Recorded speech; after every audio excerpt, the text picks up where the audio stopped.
So one of the powerful 7 steps to being able to create a well child is making sure that their body grows and develops, releases the right hormones at the right time, has the ability to heal and regenerate from any accumulated traumas throughout the day.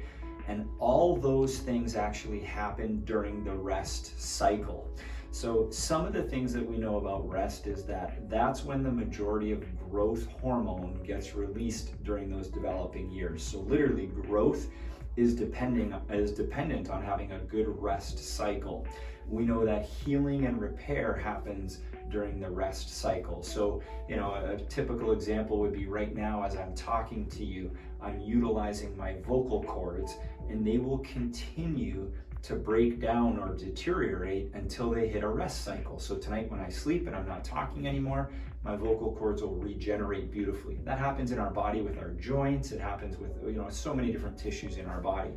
So growth occurs during the rest cycle, and repair and regeneration and healing happens during the growth cycle. So a couple of things that I would say are really important to note about a well child's rest cycle is, number one, is that it should match to a certain extent the circadian rhythms that actually happen naturally in the universe. So, God created us, He created the world we live in, and so, we tend to need more sleep during, let's say, the winter months when there's more darkness outside. Our body's chemistry changes in response to darkness, all those different things.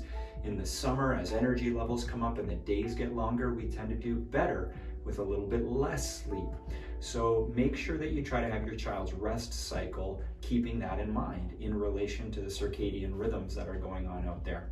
The second thing that's really important about rest is that the body can really devote as much of its time to growth, repair, and recovery as possible. So you don't want your body doing a lot of other processes during the rest cycle. So for example, don't have your kids eat significant, big, heavy meals before bed, right? Try to make sure that they're going to bed not with a completely empty stomach, but without stuff that's really big and heavy that their body's going to devote a lot of their energy towards digestion during that sleep rest cycle rather than growth and repair.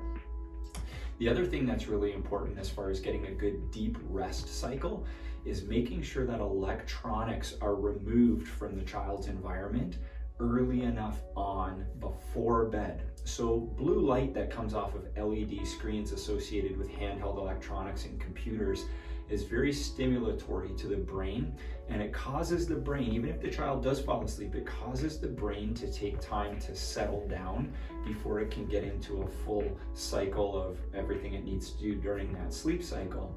So you want to make sure that you don't have a lot of electronic time before bed. And the other thing that's really important is making sure that electronics are removed from the child's safe sleep zone. We don't want their bodies being bombarded with electromagnetic frequencies and all those different things while they're in that sleep cycle. So don't have alarm clocks close to their bed. Don't let them keep their electronics turned on in their bedroom. Remove them right out of the bedroom or power them off.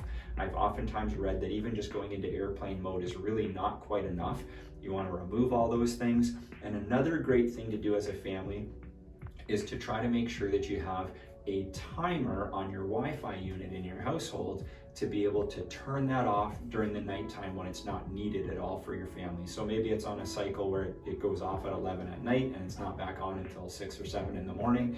And that way when everybody's sleeping, they're not getting bombarded by these signals.